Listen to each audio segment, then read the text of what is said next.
이제 마지막 챕터인데요. 이 마지막 챕터는 이 테스트도 사실은 이 관리의 대상이 되어야 돼요. 테스트도 어떤 경우에는 프로덕션 코드만큼이나 많이 늘어날 때가 있고, 테스트를 관리하지 않으면은 사실은 배보다 배꼽이 더 큰, 그러니까 자동화 테스트의 이점을 전혀 누리지 못하는 결과가 생기거든요.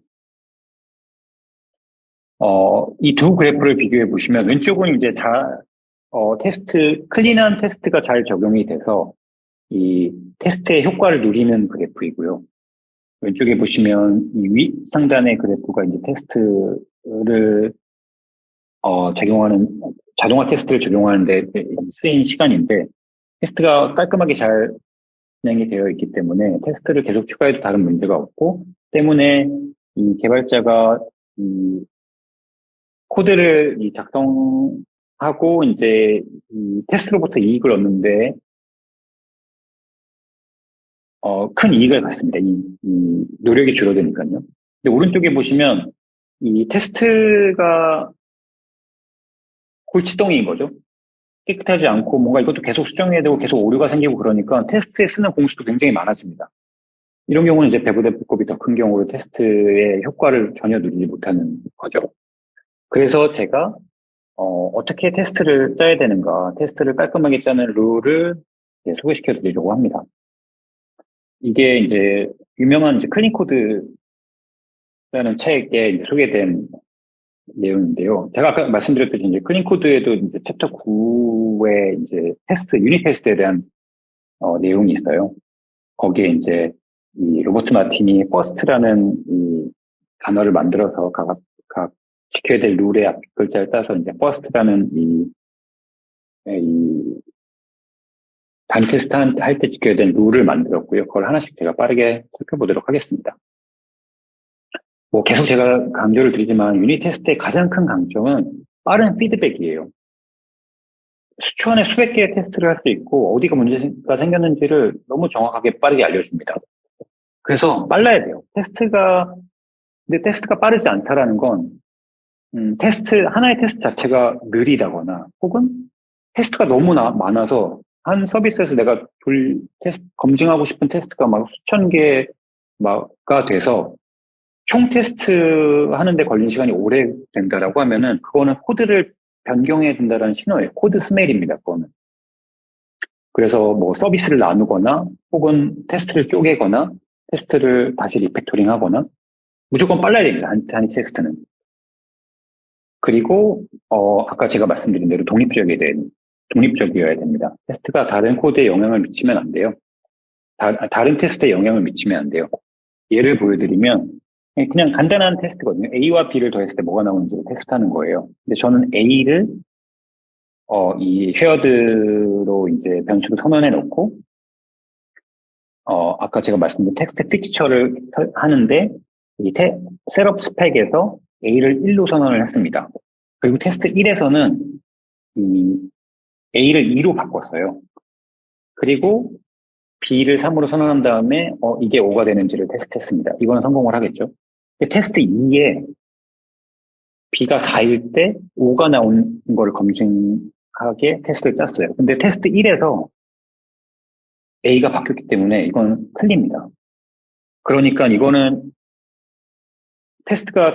하나의 테스트가 다른 테스트에 영향을 주는 경우이고, 이거는 로직을 제대로 검증하는데 어려움이 있습니다. 그래서 테스트는 다른 테스트에 절대 영향을 주면 안 되고, 이 텍스트 픽처를 잘 설정하거나, 혹은 공유하는 걸 아예 없게 만들거나, 하나의 테스트에서는 하나만 검증을 하거나, 등의 노력이 필요합니다. 그리고 뭐 당연히 자동화 테스트이기 때문에 반복 가능해야 합니다. 이게 이 자동화 테스트의 특징이 이 버튼 클릭 한 번으로 이 수백 개의 테스트가 자동으로 나 대신 해준다라는 장점이 있기 때문에 당연히 어떤 상황에서도 반복이 가능해야 돼요. 물론 통합 테스트 레벨에 가면은 서비스 뭐 환경이라든지 이런 다른 외적인 문제들 때문에 이 반복 테스트가 쉽지가 않은 경우들이 있긴 있어요. 근데 유닛 테스트 레벨에서는 어디서든지 가능해야 됩니다. 어느 환경에서든지 그러니까 어떤 테스트를 하기 위해서 외부 디펜던시를 사용하지 않고 자바로 따지면 완전히 포조 형태에서 테스트가 진행이 되기 때문에 어느 환경에서도 언제든지 반복해서 테스트를 할 수 있어야 되고 그 결과가 항상 같아야 됩니다. 그래서 저희가 이제 뭐, 이 백엔드 할 때는 그레이드를 해서 이제 빌드하는 과정에서 테스트가 이제 자동으로 진행이 되죠. 그리고 이거는 이 테스트의 값을 검증하는 방법이 참이냐 거짓이냐로 판단할 수 있어야 돼요. 그러니까 이 테스트 프레임워크가 이게 참이야 거짓이야로 판단할 수 있어야 돼요. 당연한 얘기 같은데 어떤 사람들은 그거를 사용하지 않고 뭐 그런 로그를 남겨서 사람이 눈으로 보는 테스트를 만든다든지 이 테스트 프레임워크가 예 아니오로 테스트할 수 없는 환경을 그런 검증 로직을 만들어 놓는다든지 하는 경우가 있거든요. 이거는 무의미합니다. 제가 테스트를 돌렸을 때 실패야 성공이야 실패야 성공 두 개로 볼 수 있어야 돼요. 물론 안에 들어가면 자세한 내용을 확인할 수 있지만 테스트 자체는 테스트 프레임워크가 자기 스스로 이거를 검증할 수 있도록 예 아니오로 판단할 수 있게 검증을 해야 합니다. 그리고 마지막으로는 이제 타임리라고 해서 사실은 테스트가 적시에 적용이 되어야 된다라는 얘기인데 사실 많은 이 테스트 중독자들은 TDD 애찬노자들이에요. 그러니까 TDD라고 하는 거는 코드가 작성되기도 전에 이미 테스트가 있는 거거든요. 그러니까 원론적으로는 모든 객체, 모든 함수에 다 테스트가 있는 거예요. 이 TDD의 원칙에 따르면. 근데 뭐 이 테스트는 이제 제가 나중에 TDD에 대해서는 제가 나중에 더 설명드릴 거고 TDD는 이제 막 이제 단위 테스트를 제대로 적용하는 단계에서는 조금 비용이 큰 조금 뭔가 이, 이 습관이 내재되어야 되는 뭔가 좀 문화를 이해해야 되는 부분이 있어서 이 부분은 제가 사실 이제 이 로버트 마틴이 주장할 때는 TDD로 해서 이제 테스트가 적용이 되어야 된다라고 했는데 그게 아니더라도 내가 코드를 짜고 난 이후에는 그것을 꼭 테스트하길 바란다 정도로 정리를 하겠습니다. 그리고 TDD의 장점은 그러니까 완성된 코드를 테스트하는 게 TDD보다는 어려워요.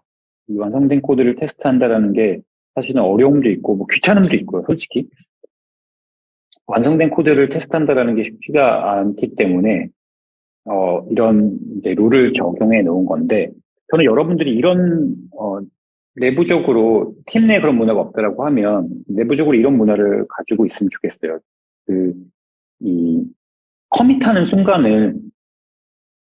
순간을 단위 테스트가 적용이 된 상태에서 소스 커밋을 한다. 라는 룰을 가지고 있으시면 사실은 소스 커밋을 하기 위해서 이제 내가 짠 코드에 대한 단위 테스트가 존재해야 되고 이 룰을 지킬 수 있는 뭔가 최선의 장치가 아닐까 싶습니다. 그리고 제가 이제 개인적으로 좀 덧붙이고 싶은 세 가지가 있는데요. 이제 이 테스트가 단순히 이제 이 테스트를 하고 문제가 있는지 발견하고 혹은 통하게 되는지를 알려주는 역할을 넘어서 사실은 이 명세로서의 테스트라고 해서 테스트 자체가 이 API, 이 메소드, 이 객체의 사용 설명서가 되기도 하거든요. 예를 들면 지금 이 테스트는 음, 물론 한글로 써도 됩니다. 한글로 써도 되고 저는 이 소통을 위해서는 한글이 더 편하다면 한글을 썼으면 좋겠어요. 테스트는. 또 이메일 전송 테스트이고 주문 결과가 true이면 사용자에게 이메일을 전송한다. 라는 테스트이고 그걸 위해서 텍스트 픽스처는 겹을 설정하고 샘플 고객 설정하고 리턴 값 설정하고 그리고 주문 안내 서비스 호출할 때 노티파이 메시지가 한 번 호출되는지 검증한다.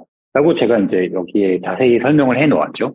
이 테스트는 제가 나중에 볼 때도 이해하기가 쉽고 이걸 이렇게 쓰는 거구나. 남이 이 코드를 이어받아도 따로 뭔가 뭐 명세서라든지 뭐 사람을 직접 불러서 이거를 설명해 달라고 한다든지 그런 건 필요 없이 이 테스트만 보고 이건 이렇게 쓰는 거구나.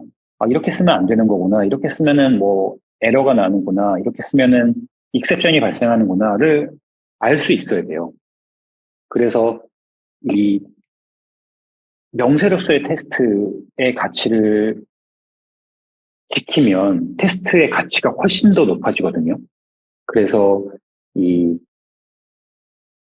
명세로서의 테스트의 가치 하나의 룰로 제가 넣었고, 그리고 또 하나는 이 엣지 케이스라고 해서, 그러니까 해피 케이스만 테스트하는 거는 의미가 없습니다. 그러니까 그것도 의미가 있어요, 사실은. 그거 자체도 의미가 있는데, 우리는 항상 이 뭔가 문제가 생기는 영역에 대한 테스트를 진행을 해야 돼요. 그래야 이 단위 테스트가 가치가 있거든요.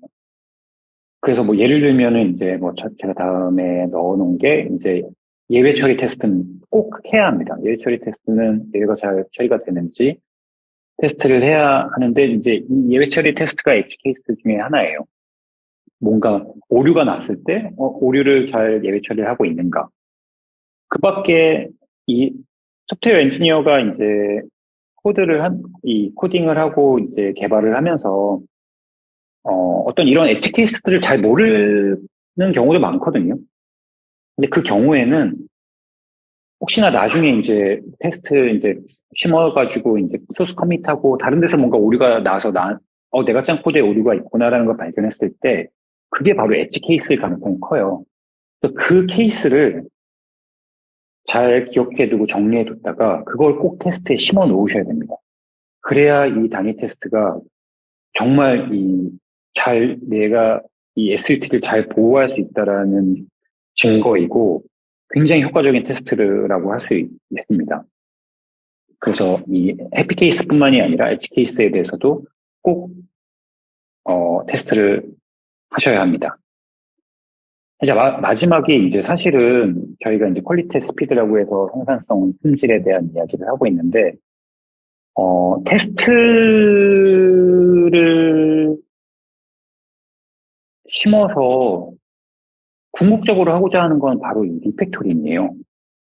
테스트만 있다고 해서 품질이 좋아지지 않고 아까 말씀드렸듯이 이 생산성이 높아지지 않습니다.